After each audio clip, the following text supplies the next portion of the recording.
Good afternoon, everybody. Welcome to Proverbs with Paul in the afternoon. This a very overcast, maybe even snowy day. It's certainly cold enough. Proverbs chapter 7, verse 2. Keep my commandments and live, and my teachings as the apple of your eye. And the eye meaning the pupil. The pupil, keep it like the pupil.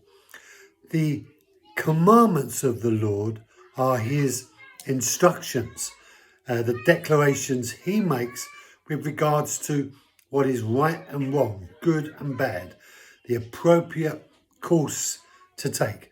And so when God says through Solomon, keep my commandments, he's basically instructing us to do what he says.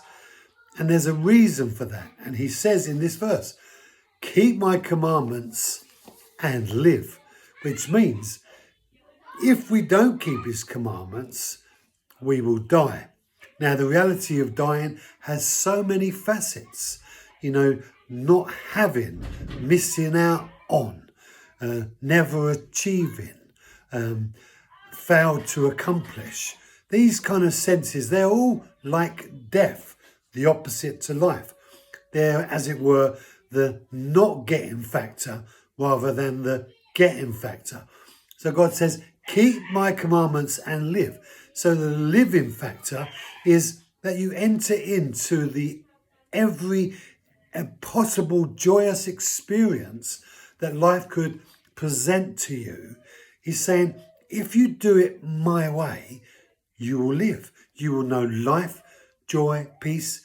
It doesn't mean to say you won't have difficult times, difficult things happen, but you will be so resourced that most of that stuff won't come knocking at your door. And even the other stuff that does come knocking at your door, you'll have so much resource of God to be able to understand and manage what comes knocking at your door, that it's as if it's not come knocking at your door. It's like you become the overcomer even in the worst storm. The Bible talks about death. And Paul says, the apostle, death, oh death, where is thy sting? Even death can be overcome by the reality of being connected to God.